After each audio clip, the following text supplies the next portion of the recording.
What's up and good morning, War Report family? Your man Ike Jones here. We are back with another morning drop today. Coach Freeze says Connor Lew could play as a freshman. What does that say about the state of our offensive line? And what does that say about this young man coming in as a freshman? We're going to talk about it right here on the morning drop. Y'all know how we do. Let's go ahead and drop it on them. You are now listening to the War Report. Drop. Another morning drop right here with your boys at the War Report. Ike Jones, Mike G in here. It is March 29th, 2023, and we are talking offensive line. Connor Lew, the freshman coming in, making an impression. Mike G, how you feeling this morning, man? Pretty good. Pretty good. Now that Hugh Freeze is talking about how linemen are doing well and they're going to play early, I think that's a really good sign for their ability to develop and identify talent. Yeah, I love that they have found some guys that they feel like are capable of coming in and contributing immediately. It feels like we have had a lot of guys just kind of get onto the team and we never see them and we never hear about them in that offensive line room. Very encouraging to hear some young guys' names being mentioned out there. Yeah, definitely. Listen, true freshmen playing as starting at offensive line is rare. Rare. Particularly, offensive line is one of the most physically developmental positions in college football and football in general. And so for a freshman to come in not only mentally ready, but physically ready to be able to play game one is impressive. Now, Hugh Freeze said some things that we'll talk about here in a second about Connor Lew, but I feel really good. The last true freshman to start on offensive line for Auburn was Braden Smith. Yeah. That was a long time ago. They called him Drago. Yeah, it's been a while since we've had a freshman start. But listen, we want to get more people involved in the conversation. So you guys go ahead and make sure that you're liking the video and subscribing to the YouTube channel. That helps us out a lot in the algorithm. The thumbs up button is your friend. Go ahead and hit that. But share the video so we can get more people in here involved in this morning's conversation. Right now on the morning drop, we're talking about Connor Lew. Make sure you tag us in the video so we know that you shared it. And we appreciate that very much. But we are going to hear a couple of comments. If you haven't heard the press conference, the full press conference is up on our channel right now. But we're going to hear the specific comments that Coach Hugh Freeze had to say about Connor Lew in regard to him potentially getting minutes as a freshman. Let's listen to that. I think we hit a home run with Connor Lew. Connor Lew is going to play for us as a freshman. Needs to gain some weight. Hopefully that'll happen in the offseason, but he's smart, tough, strong, moves well. Hopefully he learns the game well. We're playing him both at center and guard, and seems to be grasping it very well, so expect him to play as a freshman. Listen, Coach Hugh Freeze making it clear that he expects Connor Lew to play as a freshman. Now, what does that mean, right? Like, does that mean he's going to be a starter? Does that mean he's going to get his requisite redshirt amount of games in there where he's going to come in and play rotationally? I don't know what that means ultimately. I do. It means he's going to play it. He's going to start. And because you don't rotate offensive linemen. So if he's playing, he's playing. I mean, right? Whose spot is he taking? That's going to be the interesting thing, right? Because listen, because they also named a bunch of names of guys that they had coming in from the transfer portal: Isaiah Miller, Gunnar Stockton, Dylan Wade.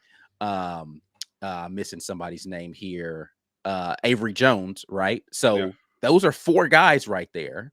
Right, he's not taking anybody's spot, and nobody has a spot. Well, again, so if Connor Lew's playing, that's the fifth guy. Does that mean that Jeremiah Wright's now not going to be starting for Auburn? Yeah, I mean, listen, it's a new regime. Nobody has a spot, right? Everybody's trying to earn that spot right now in spring camp. So, the way I see it, he has come in with an attitude that nothing is promised. Connor Lew could still blow this somehow.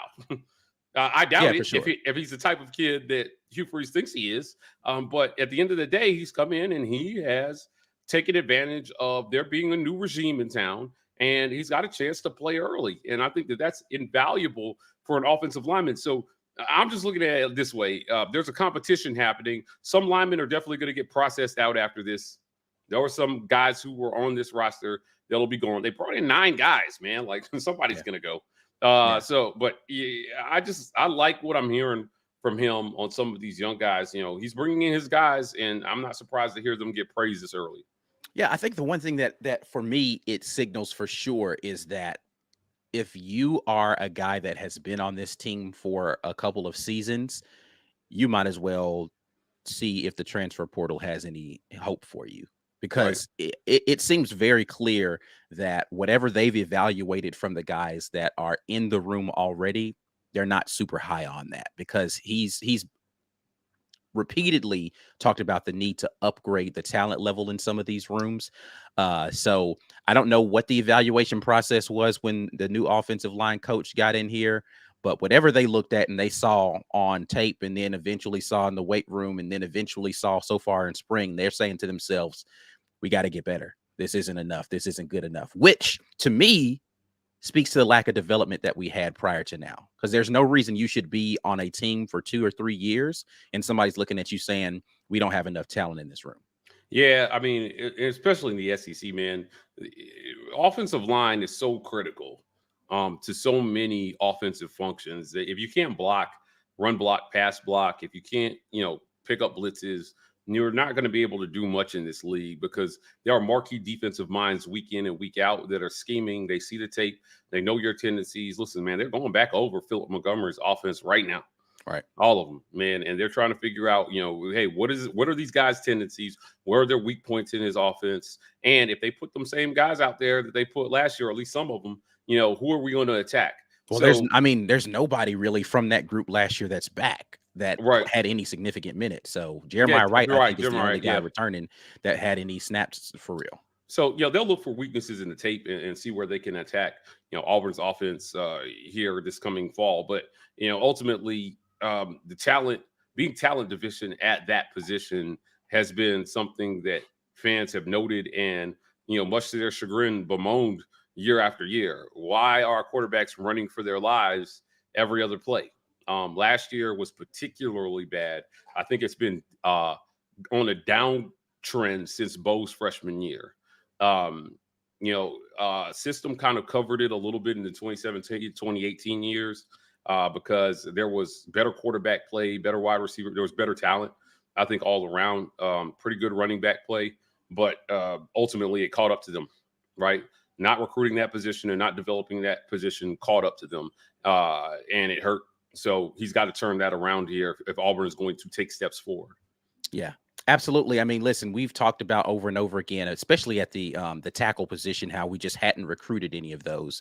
And the guards seemed like we had a plethora of those, but for a freshman to come in and turn heads enough to say, hey, he could start at guard when we seem to have a bunch of those on the team, I think that speaks to just a different mentality that young man is bringing to the position. Now, I did go and look up all of the offensive linemen that we have on there, and I must have said Gunnar Stockton again earlier. I keep saying Gunnar Stockton, I mean Gunnar Britton, offensive lineman. Anyway, but I looked at all of the size comparisons for our offensive linemen.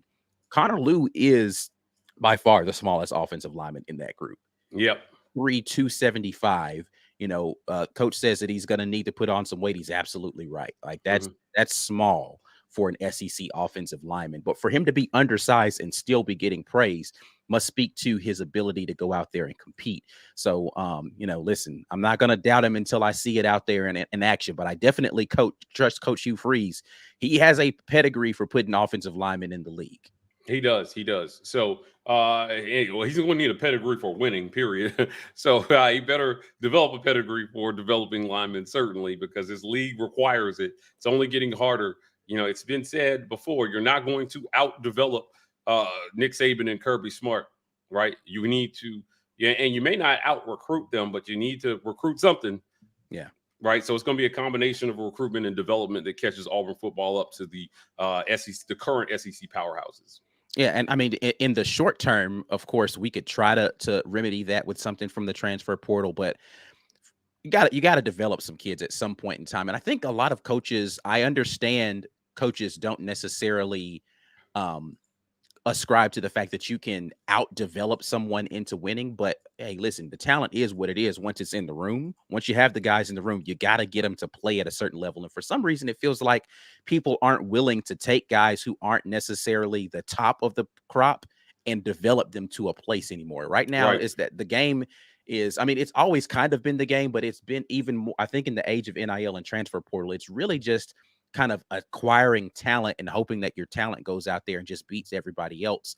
And there needs to be a healthy mix when you're not in the market currently for the top guys. So they're going to have to figure out some things scheme wise and development wise to get us into a different place, it looks like, in the short term. Yeah, the portal has got to be about plugging holes that you were unable to fill in recruiting, right? Right. It by no means, if your program is depending on portal pickups to function, then it's, I don't know, man. That just sounds like an addiction you don't want.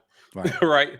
I'm just saying. I mean, that sounds like portal addiction. I hope is going to be a real disease for some coaches here, coming, and not just in the SEC, but all over college football, where they get addicted to just going to the portal and then hoping some kid can come in and save the program. Not a good way to be consistently at the top.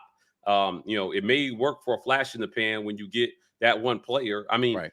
think about it this way. There was no portal back then, but it's kind of like expecting to find a Cam Newton every year from the JUCO ranks. Right. Good luck with that. You're not going to find one every year. Unfortunately, that was the remedy or the recipe for Coach Miles on, was to bring in JUCOs. Yeah, bring in somebody else's quarterback that's already been developed somewhere else to pilot your program, and it's not sustainainable. It's just you're not going to find home runs every year that way. Yeah, he had some good luck with some JUCOs over the years, right? Nick Fairley is a famous JUCO. Cam, obviously, famous JUCO. I mean, I almost even count. I mean, technically he went JUCO, but let's be clear, he was a Division I quarterback. Right. He went to Florida. I mean, he only went the JUCO route because of non-football related reasons, right? Yeah. So I just think, and that's all luck and timing. He almost ended up at Mississippi State. Right. And I guarantee you he doesn't win a Heisman at Mississippi State, nor do they win the national championship because their city smells. So I'm telling you, this is not a good strategy. The portal. Now, Hugh Freeze said earlier that they are willing to entertain anybody who can come in and help Auburn get better immediately. Right. Now, he said that, right? He said, so when it comes to the portal, listen, man, you can come in and help us immediately. We'll give you a look. I don't think that's a bad attitude to have. I just don't think you should be depending on it, man. Bring in a top 10 class, top 10 in the nation, not just in the SEC, top 10 in the nation. And there's a question out there about whether or not, he talked to Heather Dinich and told her, man, if we don't bring in top 10 classes here in the next couple of years, they'll be firing me in year 4. Right. So he knows. He knows what this the is expectation is out there for him. Listen, and I think the urgency that you hear from Hugh Freeze in terms of freshmen playing and wanting to go out there to the portal is because they just, we mentioned earlier, they're not convinced that they have enough depth. So as excited as he is about Connor Lew, let's hear his comments really quickly about kind of, he said it's a mixed bag, right? It's not just about his talent, it's about a lack of depth. But here's some more comments that he had from the press conference right here. Well, I think he's going to be a good player, but I think it's an indictment of where we are, truthfully. I hope that we don't have to depend on freshmen too much longer to come in and provide significant help to us, but that's where we are. So our recruiting pitch right now, you want to start immediately helping a tradition like Auburn has get back to where it can be, then we're looking for help now. And, that's the case. So it's a combination of him being a really good player and talented player, but also the lack of depth that we have there. Oof. Yeah. Listen, every time I listen to it, I'm like, man, he just took a shot at everybody else in the offensive line room. Yeah, he actually did. That's I don't know. Listen, I don't know how you listen to that as an offensive lineman in this room and don't do one of two things: pack your bags or get super motivated to go out there and work harder. Right. Like that's the only things that you can't feel really great about yourself. You have to be going and having conversation with coaches and saying, hey, listen, where am I right now? And by the way, I did get word that has started to happen in mass across the different rooms, is that they're starting to have those one-on-one conversations to let guys know where they are. So you probably can expect to see some people making maneuvers here over the next week as we approach the spring game, right? Because they've they know where they sit as far as the coaches are concerned. So people are going to start making maneuvers. Yeah, that's why when he said, I don't know if we're narrowing anything down this spring. Cap, you capping, coach. You're narrowing it down. You are definitely dwindling this down so the guys to have a chance. There's no way you're coming out and saying Connor Lew is going to start for us in the fall. And then you haven't narrowed something down in your head, man. You're narrowing it down. Yeah, you have to. You got to start to figure out where you are with guys. But they've definitely begun to grade their positions and their rooms, and he's getting reports back from offensive line coaches, defensive line coaches, etc., to say this is where I feel like our room is from a talent perspective, and where we are so far with how they're picking up the system. And it's going to be interesting. Right. Like, I feel like there's about to be a free for all in the portal coming from Auburn guys saying it's been fun, but I need to find someplace else. And that's going to be unfortunate because some of these guys aren't going to find a home.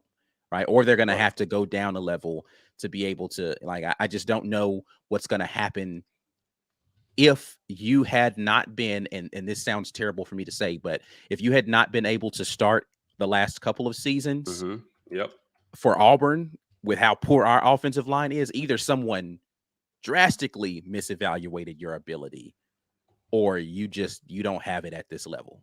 Right. Listen, guys have got to get better. They've got to get better under Hugh Freeze. They've got to figure out what's going on. And I mean, there's literally only one of two ways to do this, right? You got to be introspective about what you're doing. Like, I mean, you got to be able to look and say, I need to improve. And you got to go to the Rogue Shop. That's the only other place you can figure out what's going on with your game by using code report to get 15% off. Ike is not amused. RogueShop.com to get 15% off that next order. We love the Rogue Shop for sponsoring us. You can sponsor us by becoming a patron member. $5.99 a month will get you there. Ike is doing a lot of great patron-only content for you guys. These film reviews are very unique, and there's nothing like it anywhere else on YouTube. We've checked. We've gone through the YouTubes and we've checked. Nobody's doing what Ike is doing with these film reviews for you guys, so you don't want to miss that. Become a part of the Green Name Gang and become a patron member.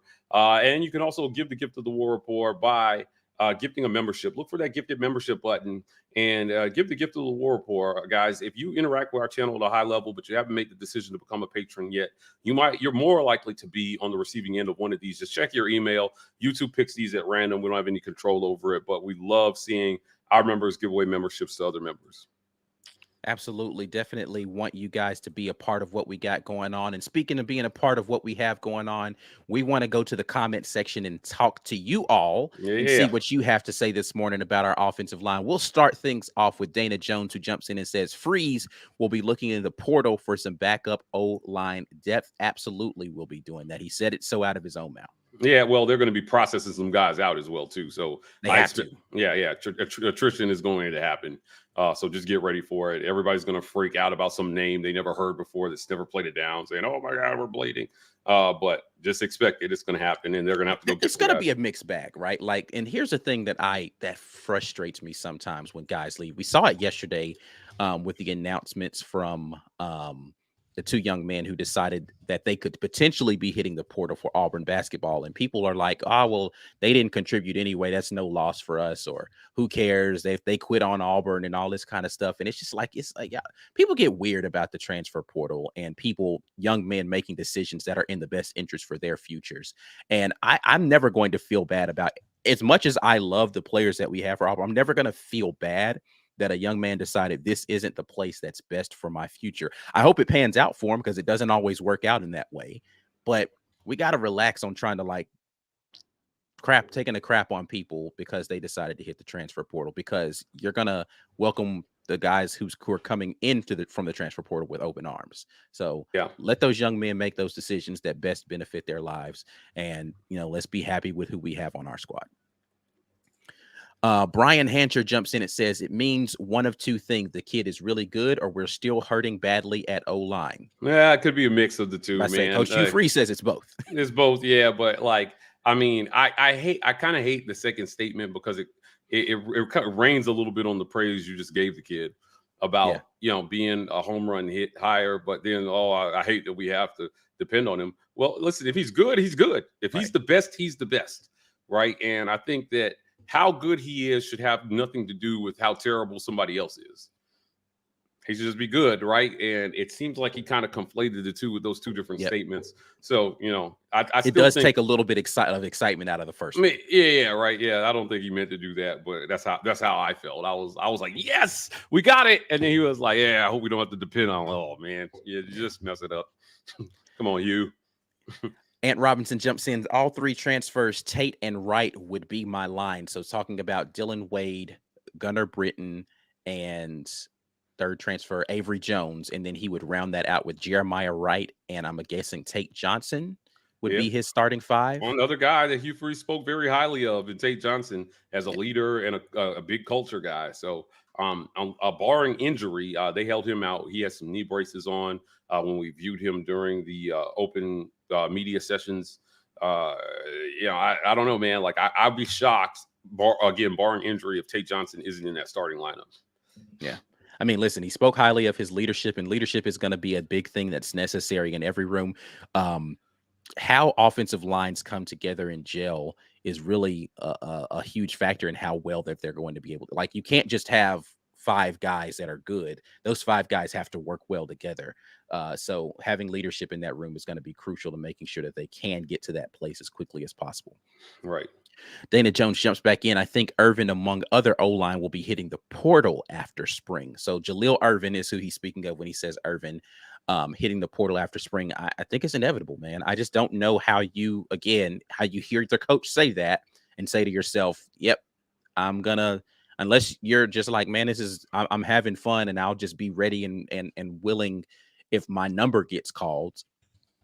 How do you not hear that and say it's time for me to pack up? Yeah, I mean, a lot of kids are going to be facing that decision post spring, right? And it sucks, man, when you got to go through a whole spring just to figure out you're not going to be the guy. But I think we may even see before A-Day some guys say, "Oh, the writing's on the wall for me. Let me just go ahead and start this transition now rather than waiting, so I can get ahead of the 8 ball, right? In terms of finding a new spot to play." Makes sense to me. Ant Robinson again jumps in. Would he be in the injured lineman spot? So speaking of Tate Johnson and Connor Lew potentially stepping in, and that they're playing the same position, the center/guard position is what Tate Johnson was doing. So I'm assuming that he's getting more looks at that now because of the injury to Tate Johnson. Yeah, it's going to be. I don't know, man. Like I said, there's just a lot going on at that position, so we'll see. Ben Bloodworth says, I think it's called Kiffin syndrome. Speaking of wanting to fill out your roster with portal guys every year. Yeah, or Gus syndrome, or there's a couple of people you can name that itis after. So we'll see. But yeah, it's not a good long-term sustainable strategy. I think Kiffin is finding that out. I mean, and the problem with Kiffin for sure is it's not just that he's going and doing the whole transfer thing. Now, I will say this. I think that he did it in a smart way last season, is he went and got guys from the portal with multiple years of eligibility, right? So it's not as if he should have to backfill his roster every season. But if you're going to be having the problem with depending on the portal is you're also going to have a lot of attrition from the guys that you recruit. Because if you're telling me a true freshman, I come in and you've recruited me and you're saying, hey, I believe in you, talent, and then as soon as I get here, you go and get a transfer guy that you're going to start in front of me. And then we come the next season and you go get another freshman that comes in that you're telling him, hey, you're the guy, I love you, Now I'm a redshirt freshman with a guy in front of me who came in from the portal with a couple of years of eligibility, and I got a true freshman behind me. I'm stuck in limbo there. And so now this year I'm deciding, nah, they don't really want me. Because, okay, this is what I'm talking about right now is the exact issue they have in the quarterback room at Ole Miss. Mm-hmm. You went and got a guy in Jackson Dart. You brought him in from the transfer portal, right? Which means all the quarterbacks that you've recruited up until that point are like, I'm out of here. This guy's got 3 years of eligibility. There's no reason for me to sit behind him. And then the very next season, you go and get a transfer portal quarterback who's got only 1 year of eligibility. So you just basically told Jackson Dart, why are you here anymore? And he's stuck. There's nothing Jackson Dart can do except move down to some other lower level or sit out a year. And then you go and get a transfer portal guy in Walker Howard and you bring him into the room as well. what you're signaling to your team that you don't actually have a plan for them when you recruit them to the team, or you didn't really evaluate them. You just went and filled out a roster. Because Right. I can't imagine that you've done good evaluation and you had a plan and that all fell apart in 1 year. Right. That sounds Right. like bad roster management to me. Yeah, man. Listen, get it right. Get it right. This is the arms race that is the SEC, which is, get as much talent as you can and have a backup plan for your backup plan requires recruiting, right? Yeah. It requires recruiting. That's the only way to solve it. Years and years of recruiting. Hugh Freeze's first class at Ole Miss was ranked 48th in 2012. The very next class came in 8th nationally. So even at a place like Ole Miss, I mean, even then he was able to jump them from 48th to 8th, 40 spots, by year 2. So Auburn fans will be looking for that, and I think that will be a good sign for making sure that they have the requisite amount of talent to compete at a high level years down the road. Yeah. Hugh Rayleigh jumps in. He says, that's what Dabo said. The portal should be a rare exception, not the norm. Right. Yep. Right. I mean, that's it, man. I mean, there are a number of reasons, Ike, that a kid that is, good lands up in the portal. And sometimes you can't miss talent, man. I mean, Alabama went out and got Jamison Williams from Ohio State, as a transfer in the portal. Jahmyr Gibbs was a transfer last year for Bama. Yeah. I mean, there's some guys that just kind of transcend the fact that they're in the portal. It's, they're really talented, and for whatever reason they end up there. And when you can pick that talent and know they're going to start immediately, especially at a place where you've been stacking 5 stars for like 20 years, then you know that you hit a home run. And so I'm not against it. I just think you should be cherry picking those guys rather than scrounging around for them, if that makes sense. Yeah, they need to be the topper on the cake, not the entirety of the cake. If you're making your entire cake out of that, then you're probably not. You don't have the most healthy mix necessary. Yeah, man, you should be cherry picking what you want from the top shelf, not scrounging around in the dumpster for what's left. Yeah, right. I mean, I think that's the portal to me. Yep, absolutely. Especially when you're at a program like Auburn, right? Like if you're at a this is going to be very disrespectful to the mid majors and such. But if you're at a mid major, then going and getting the leftovers from somebody else's program is probably an upgrade for you. But if you are at an SEC school and you're contending with powerhouses, you need to be trying to find ways to take what you already have built as a foundation and build something on top of that, not going and re-solidifying your foundation with portal guys. That shouldn't be what you're doing. Right. Ben Bloodworth jumps in. Portal acquisitions are like weekly pickups in fantasy football. If you're going there, you're in trouble. And most of the time you don't get much in return. Right. No, agreed, man. Like, listen, I think you guys get it. Our chat gets it about the portal, man. Acquisitions are essentially pickups, man. And it's every once in a while somebody drops a player that they shouldn't drop. Right. And you pick them up and you win a championship with them. Right. And that's how it goes, man. That's football these days. Hugh Rayleigh jumps back in. He says SEC is like AAA baseball. So it's the level right before you get to the majors. It's definitely the most competitive league out there. So again, if you're filling out your team with guys that are on AA to get them up here to AAA, they better be the best AA player that's out there. Yep. Agreed. Brian Wilson, who's slacking this morning. No, I'm just kidding. We may have 2 or 3 tackles on the true tackles on the roster. That's the area I suspect they'll be looking to bolster. We're actually stacked at guard.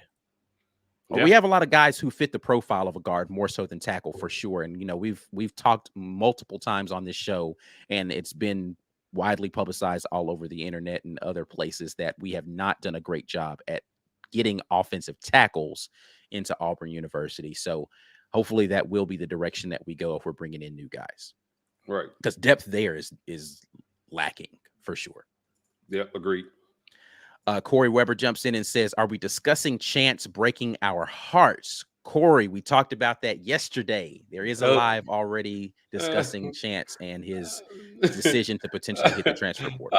I said on Twitter, I thought stationary bikes weren't supposed to go anywhere, but Yeah, apparently his was he mobile. yeah, he rode that bad boy straight up out of town, boy. He was going. Yeah. Oh man, that one had wheels on it, apparently. So yeah, I definitely did not expect that. But yeah, we did a live on that yesterday. I did do like a little quick special live about Chance. It's titled Chance and the Man from France. I just like the fact that I could rhyme with that. So I felt a little Jesse Jackson moment. But yeah, go check that out, Corey, and hear me lament about the departure of two freshmen who I thought were going to be moving forward for all. Like again, we're talking about portal's different in basketball, but we can Right. definitely talk about that more tonight. Definitely, So 100%. midweek report, but yeah. Corey Weber again says, I think top 8 is a realistic goal for the 2024 class. Thoughts on this one, Mike? Yeah, but you heard what I just said. At Ole Miss, he was able to bring in the 8th ranked class immediately, year 2. So why not? Why wouldn't he be able to do that here at Auburn with a $90 million performance center and a lot more resources and assets than he had at Ole Miss? Oh, I can still hear Lane Kiffin complaining about NIL. Right. Right. And he doesn't have that problem, man. The money's there, the resources are there, the facilities are there. Go out. If you're in the Auburn area and you have not had a chance to go look at that performance center, I highly recommend don't miss the next scheduled tour that they do, or just, if I find out, we'll announce it on the show when you guys can go take a look at it. But it's impressive. Yeah. That is an impressive facility that allows an athlete every single chance they can to excel athletically. Yeah, I mean, I think it's a good place to be in right now with Auburn football seeming to be trending in the right direction with all of the things surrounding the program. We just need to get the stuff between the chalk lines to be a little bit better. But I'm looking forward to seeing how some of these freshmen perform, and I'm looking forward to seeing all of the faith and the hope that he's projecting for these young men being actualized out there on the field. I'm also looking forward to seeing you guys go out to the Rogue Shop and make sure you use code rapport when you do it. RogueShop.com has been the best sponsor in the world for the War Report, and you can be the best patrons of the War Report by going and patronizing them. RogueShop.com, America's #1 online dispensary. Use code rapport when you go there. That lets them know that the War Report sent you. You guys can also come on board with the green name gang. A lot of green names in here today, and we appreciate you guys dropping in with us this morning. $5.99 per month gets you the patron level, and we appreciate all of our supporters as well. If you are in the live chat and you're one of the members and you want to gift a membership to somebody, then you have given them the gift of happiness for 1 month. You can go ahead and do that right now by gifting a membership from the live chat, and somebody is going to be able to get on board with that. But we are out of here. We will be back tonight with the midweek report, talking a little bit more about where we are with recruiting and some more about what we've seen during spring. But that's it, man. We are out of here until the next time. And as always, War Eagle, we're out of here. Peace.